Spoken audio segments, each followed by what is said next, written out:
Prensa con Gustavo Alegret. El gobierno de Nicolás Maduro inhabilita a Juan Guaidó para ejercer cargos públicos durante 15 años. ¿Qué efectos tiene este anuncio?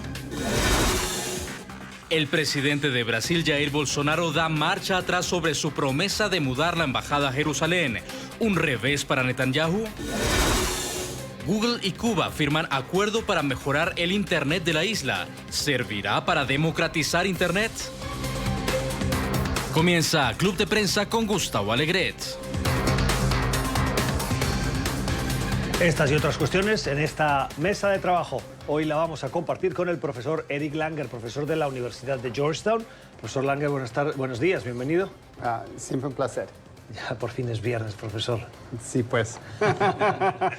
También con Alfonso Fernández, periodista corresponsal en Washington de la agencia EFE. Alfonso, ¿cómo estás? Buenos días. Buenos días, Gustavo. Gracias por estar aquí en esta mesa de trabajo. Y con José López Zamorano, es periodista mexicano, periodista independiente. Pepe, ¿cómo estás? ¿Qué tal? ¿Cómo estás? Muy bien. Gracias a ustedes por acompañarnos y a los televidentes por estar ahí. Voy a comenzar con un comunicado que hace minutos difundía la Casa Blanca. Lo atribuyen al asesor de seguridad nacional del presidente Trump, el señor John Bolton. Un halcón, como le califican por su trayectoria los analistas. Bolton ha hablado sobre Venezuela, ha condenado las últimas decisiones que ha adoptado el gobierno de Nicolás Maduro, entre otras la de aceptar la presencia de tropas rusas en su territorio, o la de perseguir a el entorno de Juan Guaidó, o incluso la de decisión del gobierno de inhabilitar por 15 años a quien es considerado presidente encargado de Venezuela.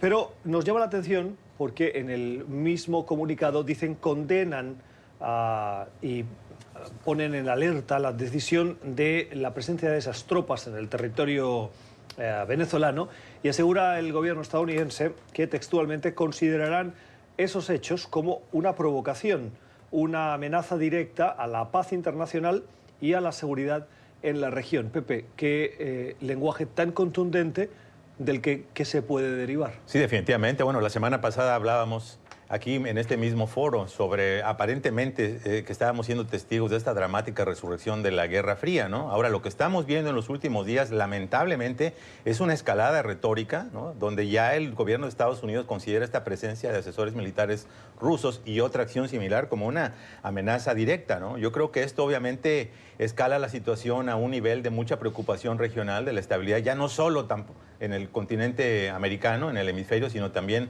a nivel internacional. Y lamentablemente lo que estamos viendo también por la parte de Rusia es que no están dando su brazo a torcer. La posición que ha asumido el Kremlin fue que las acciones que están llevando a cabo son legítimas, cuando a cualquier luz se ve que son acciones provocativas. Se podría entender que hay un apuntalamiento del gobierno de Nicolás Maduro por las afinidades ideológicas o políticas o programáticas. El hecho es que les han estado dotando de cantidades masivas de ayuda, pero cuando mencionas el tema de la ayuda militar, cuando viene la presencia de militares rusos, 2 aviones, viene el jefe de las fuerzas terrestres de Rusia acompañando esta misión, y simplemente se quiere desestimar esto como un acuerdo ahí militar y de cooperación con los dos países, obviamente es subestimar la situación, ¿no? Ahora, lamentablemente sabemos que tenemos frente a Rusia, a la cabeza de Rusia y de Estados Unidos, 2 hombres que son mercuriales.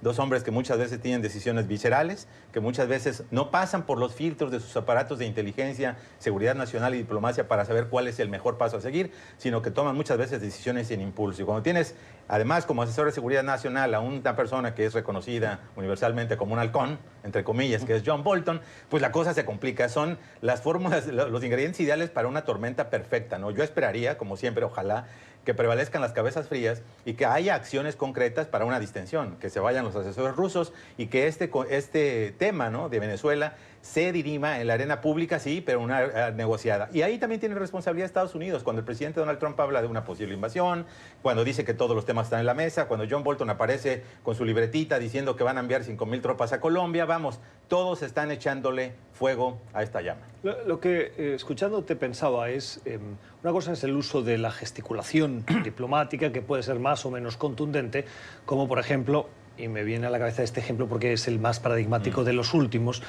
cuando el presidente Barack Obama, con el régimen de Bashar al-Assad en Siria y el uso de las armas químicas en contra de civiles, dijo, eso sería una línea roja. lo dijo en la sala de prensa de la Casa Blanca. Una línea roja que Bashar al-Assad cruzó y no pasó nada. El problema del uso de esta terminología tan contundente es que si realmente no tienes claro hasta dónde vas a poder o querer llegar sin ningún problema cuando tú la estableces, es que tu credibilidad queda minada. Alfonso. Sí, en este caso lo que también se confirma es que Venezuela es un peón dentro del tablero geopolítico y que está siendo utilizado por las grandes potencias, Estados Unidos, Rusia y China, en los intereses de cada uno de ellos.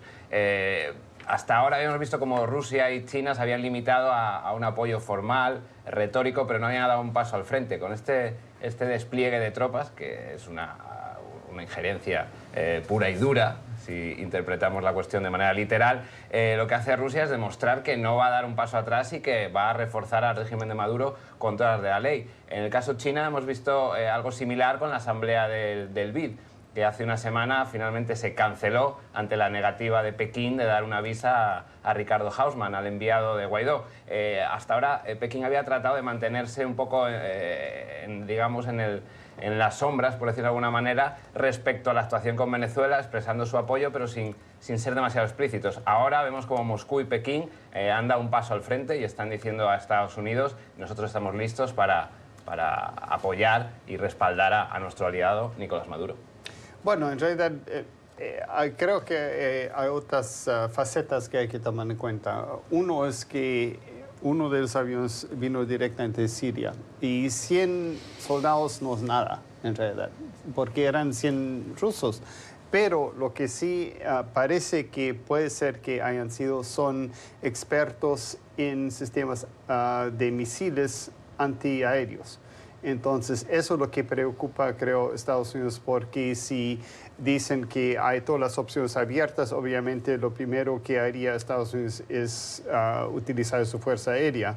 Y creo que justamente por eso están preocupados. Lo que pasa es que los mensajes son tan contradictorios como el yin y el yang, ¿no? Sí. O el sí y el no. Yo he escuchado al enviado especial del Departamento de Estado para Venezuela, Elliot Abrams, responder directamente a una pregunta de Marco Rubio, que no es precisamente un senador con una postura suave sobre Venezuela. Otro halcón. Y preguntarle, oigan, están usando otra vía, están preparando otra alternativa que no sea la vía diplomática. La respuesta de Elliot Abrams, no. Y en el atril del Departamento de Estado, Elliot Abrams negando la opción militar. Va a la Casa Blanca y volvemos a escuchar, todas las opciones están sobre la mesa. Bueno, es una constante contradicción de sí, no y todo lo contrario. Pero Trump, esa es su forma de negociación.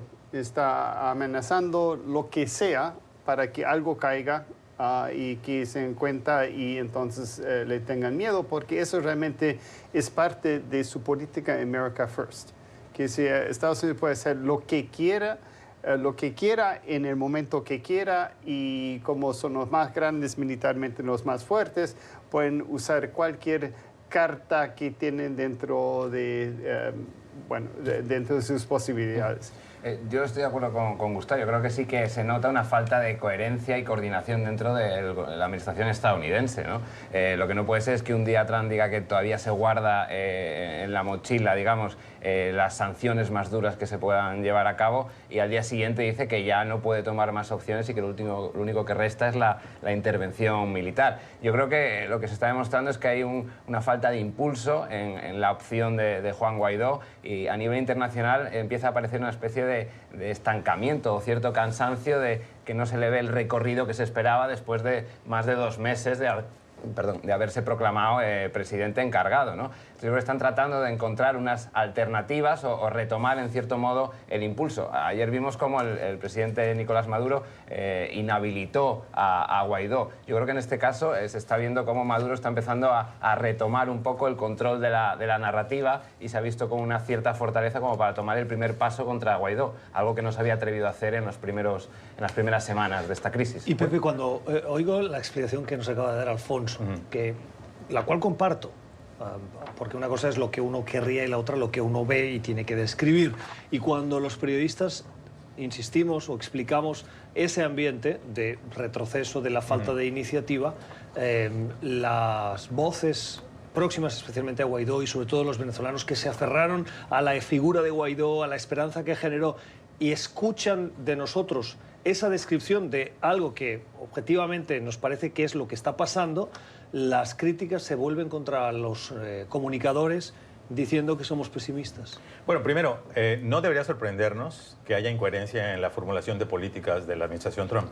En muchos temas, no solamente en este, lo hemos visto en migración, lo hemos visto en comercio, en política social, existen como dos universos paralelos, ¿no? El universo de la Casa Blanca y el universo de las personas que están en la línea de batalla y quieren realmente hacer algo y solucionar las cosas. Entonces, en este caso, probablemente también estamos en una circunstancia muy similar. Sí, yo estoy totalmente de acuerdo. Objetivamente hay un estancamiento y yo creo que se debe a que la apuesta de Estados Unidos y de los aliados de Guaidó, de alguna manera, era unidimensional. Era la idea de que vamos a hacer lo que tenemos que hacer con la ayuda humanitaria, con la presión internacional, con el reconocimiento de los embajadores, para ver si podemos propiciar un movimiento interno, especialmente del aparato militar, de tal manera que se perciba que Nicolás Maduro no está suficientemente estable, que se perciba debilidad, que se empiece a hacer una erosión, que este hueco se vaya haciendo más grande y entonces las cosas van a cambiar, la dinámica política va a ser diferente. No funcionó. La realidad es que no funcionó, aunque ha habido un número creciente de militares que han desertado, que están en Colombia, que han salido de otros países, no fue suficiente para minar, socavar significativamente la estabilidad del gobierno de Maduro. Y ahora estamos en un proceso de estancamiento y cada parte está buscando reactivarlo. Maduro se siente, coincido con el análisis, se siente revitalizado, se siente fortalecido, toma la acción contra Guaidó que se había evitado tomar ya en varias semanas, y ahora Estados Unidos está buscando un elemento para retomar la iniciativa. Lamentablemente, Estados Unidos cree que la iniciativa la va a retomar con este tipo de lenguaje beligerante, y eso es sumamente preocupante. ¿Cómo explicas el análisis que haces de la declaración que ha hecho el vocero de la Secretaría de Relaciones Exteriores de México, el señor Roberto Velasco, negando que el país esté negociando o haya abierto algún tipo de negociaciones sobre la posibilidad, todo es muy genérico, de darle asilo a Nicolás Maduro? Bueno, como escuchamos la sugerencia del secretario de Estado Mike Pompeo en el sentido que esa posibilidad había sido como que discutida con México y Noruega. No tengo mayor información que la que fue publicada. El gobierno mexicano lo desmiente y yo tiendo a creerle a mi gobierno. Así que yo creo que el gobierno mexicano efectivamente no lo hizo. Sabemos que México, eso sí, México ha dicho que quiere ser un facilitador, ser un puente constructivo para que haya una salida negociada, una salida pacífica. Sabemos que México no se sumó, por ejemplo, a la declaración del Grupo de Lima, pero hay una diferencia muy grande entre ser un facilitador del diálogo y darle asilo político a Maduro. Ahora, se me haría sorprendente que se discutiera, porque ya vimos el efecto político interno que generó, por ejemplo, la invitación a Maduro, la toma de posesión del presidente Andrés Manuel López Obrador. Entonces yo creo que probablemente Mike Pompeo dijo más de lo que quería decir, o probablemente formuló algo que todavía no ocurre. Yo sí que creo que hay conversaciones de cara a una eventual salida de Maduro y altos cargos del régimen. En cualquier tipo de negociación de esta índole, una salida de un gobierno, se tiene que plantear alguna puerta para los gobernantes. El propio Elliot Abrams, el enviado especial para Venezuela, comentó la posibilidad en España, no para Maduro, pero sí para altos cargos de las Fuerzas Armadas, porque decía que ya había mucha gente que tenían familias en España por la vinculación cultural, etcétera. Por lo que el caso de México no me parece sorprendente, y yo creo que aquí Pompeo simplemente está lanzando una especie de globo sonda para plantear esa posibilidad como algo factible y quizá digno de ser dialogado. Me parece que nos estamos fijando en los detalles y me parece que más bien hay que ir más hacia atrás y ver que Venezuela forma parte del hemisferio y Estados Unidos quiere mantener su hegemonía allá. Ahora Rusia y China están, y especialmente Rusia, con esos actos, está contestando contra Estados Unidos, está haciendo como otro Cuba. Y ahora lo importante es ver, y creo que por eso hay la reacción tan fuerte de la Casa Blanca, si ellos pueden hacerlo o no, porque si no, la política de Estados Unidos, particularmente de Trump, de volver al nacionalismo y supuestamente recuperar el prestigio que tiene el país, tiene que pasar por Venezuela, y eso es lo peligroso. Se está produciendo una noticia de última hora en el Parlamento británico. Se ha producido la tercera votación del plan de Theresa May, la primera ministra británica, sobre el Brexit. Y el resultado vuelve a negarle ese plan a la primera ministra, que parece se queda ya sin opciones y capital político, y vuelve a quedar todo en manos, uno, de Bruselas, y dos, se acerca esa fecha del 12 de abril en el que se tenía que producir la salida del Reino Unido de la Unión Europea y de momento no hay acuerdo. Tercera votación que se está produciendo en este momento. Acabamos de conocer el resultado. Un duro revés para Theresa May, que recordemos en las últimas 2 días había ofrecido su cabeza política como la posibilidad de decirle a los parlamentarios: yo me voy, renuncio, pero aprueben el plan para evitar un Brexit duro. Alfonso. Sí, es un episodio más de este sainete que parece una película de los hermanos Marx, ¿no? Son votación tras votación en la que se niega. El otro día había una portada muy interesante en el The Guardian en el que era no, no, no, no a todas las propuestas de Theresa May, quien ha propuesto irse, ha propuesto una salida negociada y siempre recibe la negativa por parte de sus propios parlamentarios. Yo creo que el Reino Unido se está convirtiendo, si fuese un país del tercer mundo, sería una república bananera, porque la manera de funcionar del legislativo y del ejecutivo es totalmente surrealista y parece una caricatura de lo que era el Reino Unido como una de las grandes potencias globales, ¿no? Hace unas décadas. Sí, estoy totalmente, es una tragicomedia, que la cosa... Tragicomedia. Sí, que va tan mal y creo que lo único que queda es que me dimita. Pero eso no va a solucionar los problemas. No. El problema es que se va May, pero el problema queda. Es decir, May se tendría que dar por responsabilidad política. Claro. Pero el problema es que ella ha sido muy terca en decir, lo único que hay que hacer es salir de la Unión Europea, porque eso dijo el pueblo.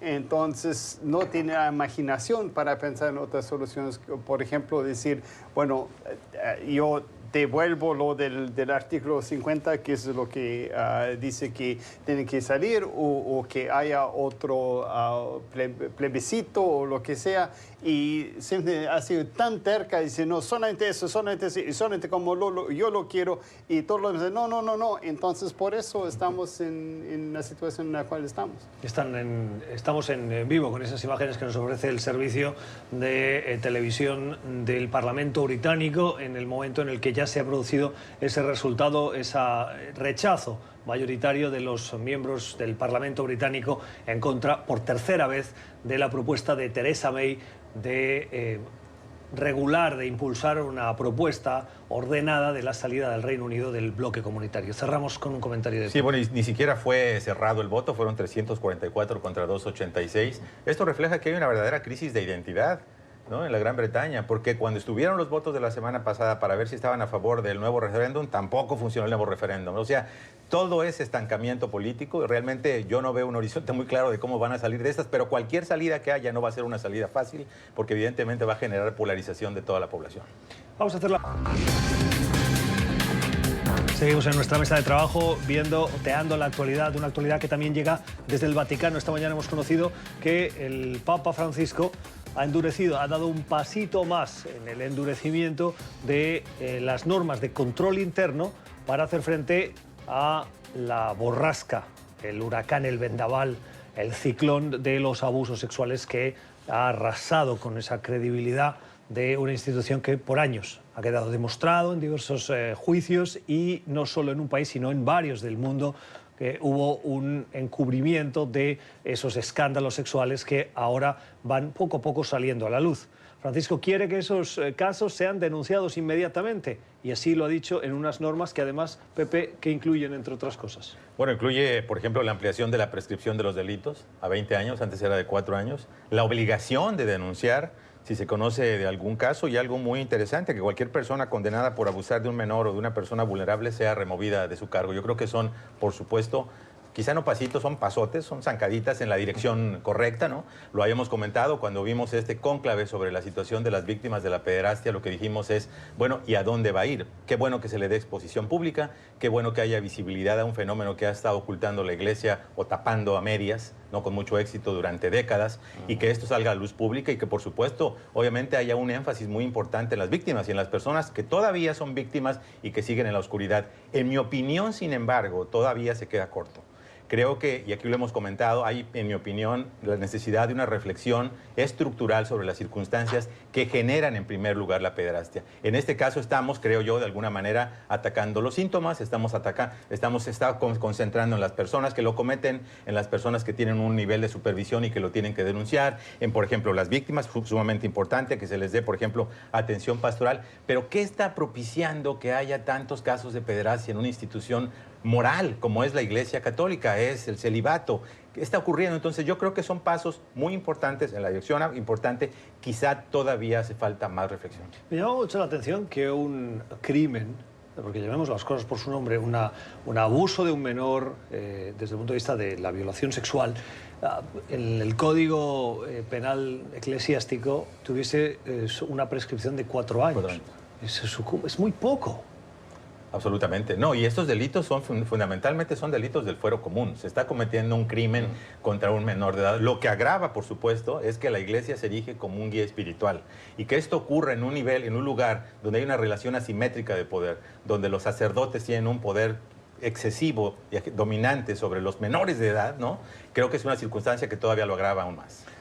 Sí, yo creo que desde luego que es un paso en la dirección adecuada y todo lo que sea la transparencia y abrir una institución tan opaca como la Iglesia Católica es algo positivo y que hay que valorar. Ahora también, como bien comentabas antes, esto es en respuesta a la ola, al vendaval de denuncias que han salido por todos los rincones del mundo y que realmente ha dejado perplejo a toda la sociedad, porque no estamos hablando de casos puntuales en un sitio o en otro, estamos hablando de casi de manera sistemática y una protección por parte de la Iglesia Católica a estos sacerdotes que habían realizado este tipo de abusos, que deja un poco sorprendido a más de un feligrés o seguidor de la Iglesia Católica, pero incluso al común de los ciudadanos, que pensaba que, digamos, los seminarios o las iglesias eran lugares en los que se estaba al margen de este tipo de violencia totalmente aterradora, ¿no? Quisiera meter otra metáfora, esa es una infección dentro de la misma iglesia, que entonces está socavando de alguna forma la autoridad moral, como decía Pepe, de la iglesia. Y esto ayuda, por lo menos, a tratar de parar esta clase de abusos.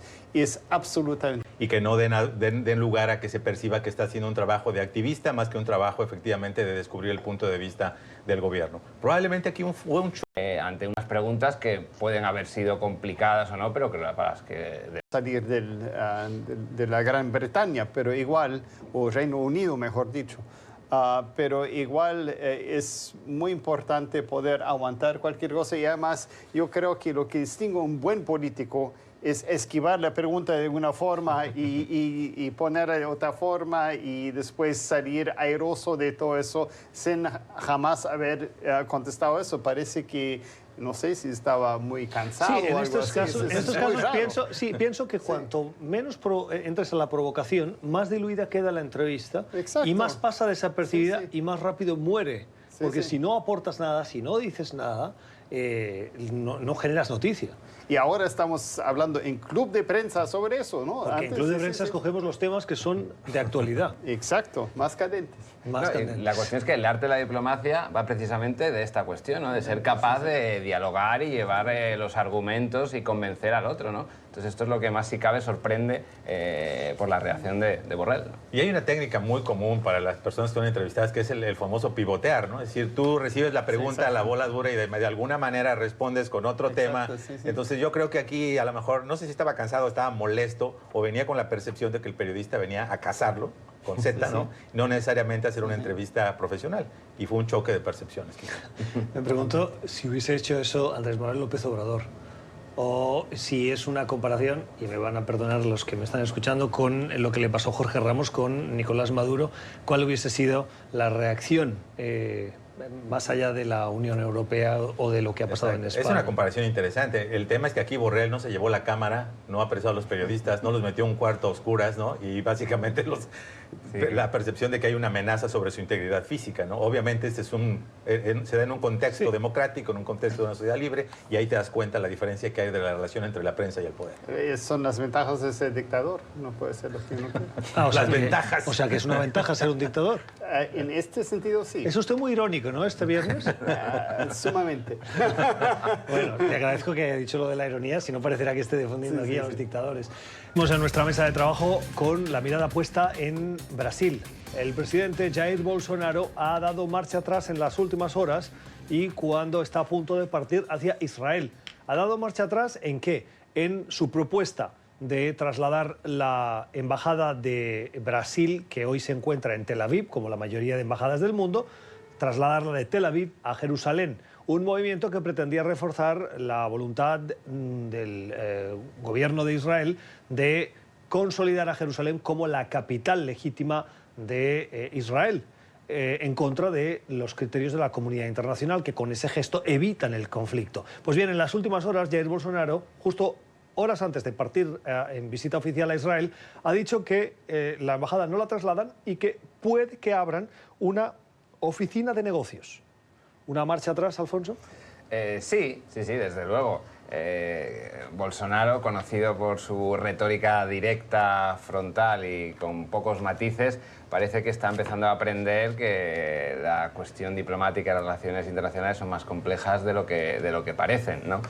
Hoy estaba leyendo la prensa brasileña, parece que la cuestión es que si bien el movimiento de reconocer, de trasladar la embajada a Jerusalén, trataba un poco de reforzar a su base evangélica, una de los pilares que le llevó al poder, parece que también ha empezado a comprender que las relaciones comerciales son muy importantes y los países árabes son algunos de los mayores compradores de productos agrícolas brasileños.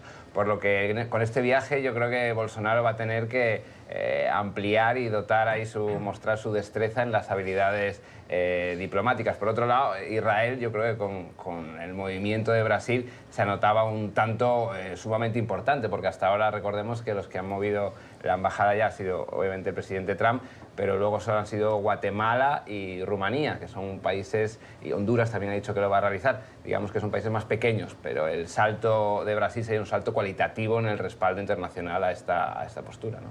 Alfonso, creo que tienes toda la razón, porque lo que hay aquí es un balance entre los países árabes que tienen una importancia comercial mucho más grande que Israel, y al mismo tiempo tratar de complacer a los evangélicos que van creciendo de manera muy importante dentro de Brasil. Y hacer justamente ese balance es lo que está tratando de hacer Bolsonaro ahora, pero se dio cuenta bastante tarde.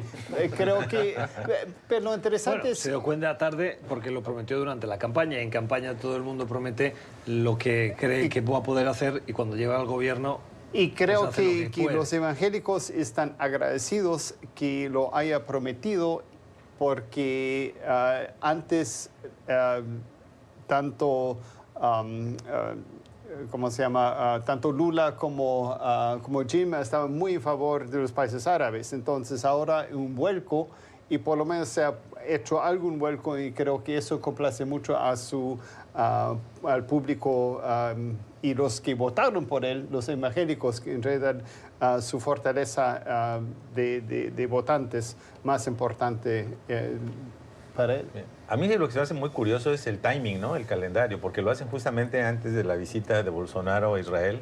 Netanyahu públicamente había expresado grandes expectativas de que se hiciera este movimiento y como que establecieron un quid pro quo, ¿no? Yo te voy a ayudar en tu proyecto del tema de la seguridad doméstica con licitaciones. Sabemos que las firmas israelíes en materia de seguridad son muy avanzadas, y no solo las firmas, ¿no? Sino en general el aparato de inteligencia israelí, ¿no? Y entonces, ¿qué va a pasar con eso? Tiene programada una reunión con Netanyahu. Entonces, muy probablemente ahora lo que le ofrezca Netanyahu a Bolsonaro va a ser seguridad, pero en su casa nada más, algunas cámaras de video para que se ayude ahí mismo, porque no se ve que tenga un interés realmente de hacer un proyecto grande de seguridad nacional. Otro asunto de la actualidad. En las últimas horas hemos conocido que la empresa tecnológica Google va a firmar un acuerdo con el gobierno de Miguel Díaz-Canel, el gobierno de Cuba, para extender o mejorar la conectividad en la isla. Profesor, es un paso en la democratización de la red en Cuba, que precisamente no es que tenga las libertades de una sociedad democrática precisamente. Es difícil saber, porque Google ya ha hecho arreglos, por ejemplo, con China y otros países donde sí ha restringido de alguna forma lo que va a presentar. Lo único que yo entiendo es que los productos de Google, ahora que están los servidores de Google, van a aparecer más rápido en las pantallas de los cubanos. Pero no, la conexión más importante ha sido más bien con Venezuela, y Venezuela, como padece de tantos problemas, ya hemos hablado de eso, entonces esa conexión es muy mala. Entonces lo de Google sí va a mejorar, pero no es más que eso. A ver qué es el contenido, eso tampoco sabemos. Pues a mí me parece que si se lleva a cabo, ya sabemos que a veces los pasos en estas cosas toman meses o incluso años, sería prácticamente revolucionario el hecho de que un país que en este momento es uno de los menos conectados del mundo, donde el Internet es cada vez más costoso, incluso cuando fuimos a la visita de Obama, es prácticamente, en ese momento era imposible conectarse si no era en los grandes hoteles, ¿no? Y te cuento una cosa, yo en esos días de visita del presidente Barack Obama que cubrimos, una de las cosas con las que me reencontré fue con mi infancia, porque no había conexión en celulares ni en la casa, porque nos quedábamos en una zona donde no había internet y solo teníamos acceso a los teléfonos de estos que son los pequeñitos, los Nokia, los que solo permiten llamadas y textos. Bueno, pues ese día, me acuerdo perfectamente, hubo un atentado en Bruselas y ya hacía horas que duraba el atentado y yo no recibí la información hasta que en una llamada telefónica a la redacción alguien me dijo, no, con el tema de Cuba no vamos porque estamos con el atentado. Y allí preguntas, ¿y qué atentado? Exactamente. Esa sensación... La sensación de desconexión. De desconexión. Algunas compañías de Estados Unidos, ese fue mi caso, sí ofrecían un plan para Cuba. De hecho, yo tuve que cambiar de compañía para poder viajar, para no estar desconectado, pero el costo es por minuto y son varios dólares por minuto, de tal manera que hacer una conexión por teléfono simplemente para hacer una llamada te cuesta decenas de dólares. Olvídate que bajar datos. De hecho, en ese momento hay un plan en Cuba, pero tiene velocidad 3G. Para nosotros 3G, bueno, es como, ¿no?, como una tortuga, porque estás acostumbrada ahora, por supuesto, al LTE, ¿no?, al 4 LTE. Y yo creo que eso puede ser. Cuba muchas veces ha sido señalada porque quizá no permite, no hay esta conectividad, los cubanos no pueden hacer un libre flujo de información, no solamente recibir, sino también enviar información de lo que está pasando. La gente vive más tranquila. No sé si vivir en la ignorancia sea yo creo que en el una Caribe meta se vive social. más tranquilo, ¿no? Sí, es verdad. Sí, estoy bromeando, irónico otra vez. Disculpen. Yo creo que, como decía el profesor Eric, es complicado valorar el alcance de esta cuestión porque con Cuba todo es más complicado de lo que parece y más lento de lo que parece. La información habla de que el acuerdo no tendrá efecto inmediato y que ambas partes no han dicho una fecha aproximada. De manera que estamos hablando de un acuerdo casi simbólico, ¿no? Pero sí que está claro que una relación o aparecer simplemente en la misma foto el gobierno cubano y Google, digamos que supone un cierto, una victoria mediática para las autoridades de La Habana en su planteamiento de tratar de acercarse al resto de la comunidad internacional en acceso a Internet, ¿no? Última cuestión de la actualidad antes de la pausa y al final del programa que vamos a tener la mala semana. Lo que ha pasado en las últimas horas en Estados Unidos, que en mi opinión está pasando desapercibido y me parece como relevante. La administración del presidente Trump dijo que iba a eliminar el aporte de fondos para los Juegos Paralímpicos.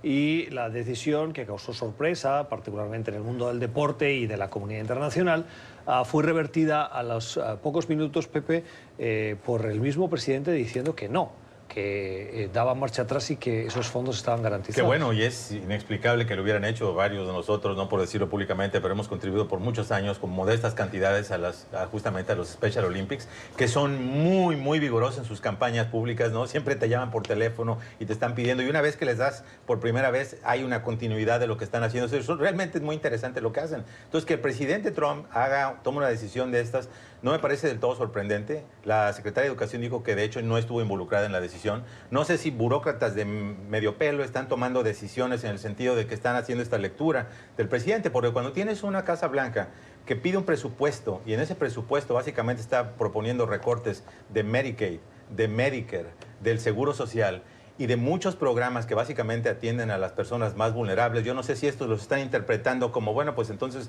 nos llevamos al Special Olympics y muchos otros programas, porque además no es el único. Hay muchos programas de atención a los niños, a los jóvenes, a las personas de bajos ingresos que reciben alimentación preescolar. Entonces, es una cosa generalizada y creo que es un error no solamente social grave, sino es un error político del presidente hacer esto. Sí, y especialmente hay que puntualizar que es que la cifra son 17,6 millones de dólares. Estamos hablando de la primera economía mundial y el argumento de la secretaria de Estado es que por los ajustes presupuestarios... Secretaria de Educación. De Educación, perdón. Que se debe a los ajustes presupuestarios. Es algo que la verdad que clama al cielo que puedan argumentar en base a la consolidación fiscal 17 millones de dólares en la primera economía del mundo, ¿no?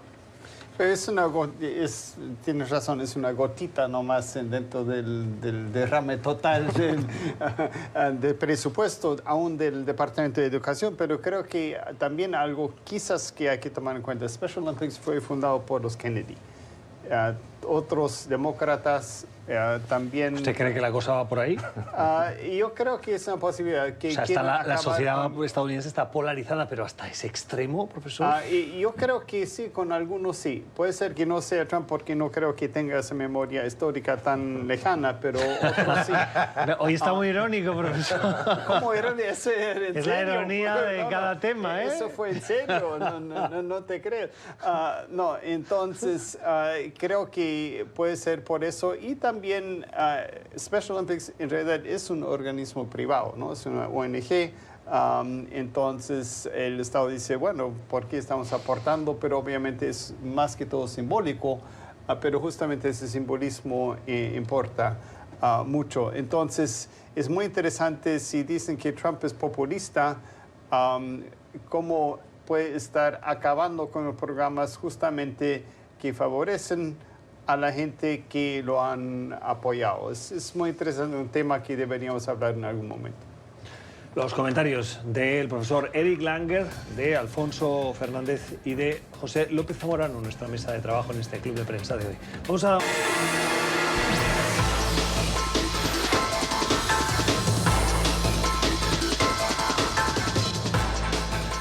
Tiempo para conocer la mala semana en la mirada particular de nuestros invitados en este club de prensa. Profesor, ¿a quién se la damos? ¿Quién se lleva ese honor esta semana, en su opinión?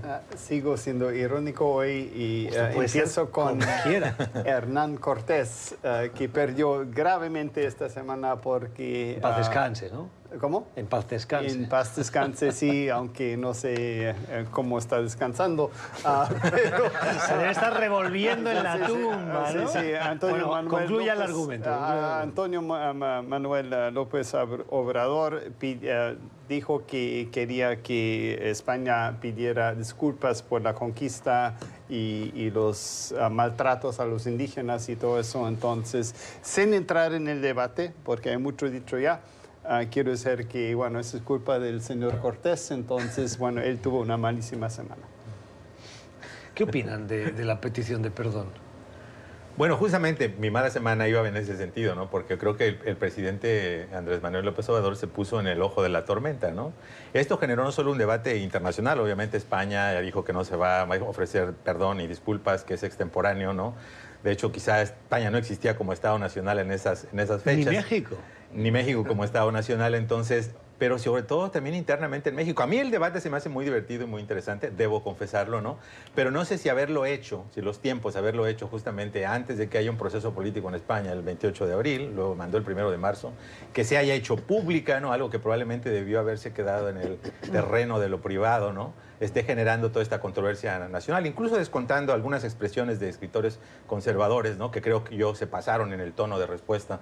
¿A quién se refiere? Por ejemplo, Arturo Pérez Reverte, ¿no? Yo creo que no daba lugar a que diera la expresión que hizo del presidente. ¿No? Finalmente es un punto de vista personal, ¿no? ¿Pero qué dijo? No, dijo que sería una imbecilidad si era eso, una sinvergüenzada, etcétera. Entonces me parece que eso es inapropiado, porque finalmente es un debate. Puede ser o no a gusto de alguien, puede ser que le incomode a alguien, pero finalmente es un debate, ¿no? Entonces, en ese sentido, probablemente digo yo mala semana porque más que nada fue una distracción, ¿no? Sabemos que hay ha habido un énfasis muy claro en todas las prioridades del nuevo gobierno, la corrupción, el combate a la corrupción, la inseguridad, la injusticia, etcétera. Entonces generó muchas distracciones, pero el debate en sí mismo es interesante. Perdonen, lo que comentábamos en la pausa es que nos llamaba la atención que Andrés Manuel López Obrador hizo ese pedido en un vídeo que se distribuyó en redes sociales, o el anuncio, y que fue precedido de una carta que firmó, por lo tanto alguien la redacta, él la tiene que validar, se supone, la envían, y luego se va frente a las pirámides a hacerlo. Es decir, no es algo que uno sale de una reunión, hay un grupo de periodistas, le preguntan y sobre la marcha responde y dijo eso que a lo mejor lo estaba pensando pero no estaba planificado. Todo forma parte de algo que está preparado. En una estrategia que desconocemos, como decías tú, y que el gobierno de España dice totalmente extemporánea. Bueno, no es una sorpresa que el gobierno de Andrés Manuel López Obrador le haya dado mucha visibilidad al tema indigenista, lo vimos desde su toma de posesión, pero también hay muchos debates contemporáneos que a mí como mexicano me parecen muy importantes. ¿Por qué un país mestizo tiene tantas expresiones racistas o clasistas hacia nuestros indígenas? ¿Por qué se preserva eso y se arraiga en el lenguaje, en las expresiones? Entonces, yo creo que sí es un debate interesante que tiene que trascender el tema de España y entrar a otros puntos también. 30 segundos para tu mala semana, Alfonso. Yo vuelvo un poco a la contemporaneidad, dejo atrás lo sucedido hace 500 años, y había escogido al Reino Unido, lo habíamos hablado antes, otra semana más en la que se convierte en una especie de piñata del descontento y del asombro europeo ante la incapacidad para ni siquiera ponerse de acuerdo entre ellos mismos, ¿no? Andrés Manuel López Obrador, Hernán Cortés y el Reino Unido, con esa polémica piñata, como dice Alfonso, sobre esa salida que se tiene que producir del Reino Unido de la Unión Europea. Así terminamos la semana con la mala semana de nuestros analistas. Gracias por haber estado con nosotros. Gracias. Que tengan un feliz fin de semana. Y ustedes también. Feliz fin de semana y nos reencontramos el lunes en este espacio en el que analizamos las cuestiones de la actualidad escuchando a los que saben. Gracias por escogernos, por la generosidad de su tiempo.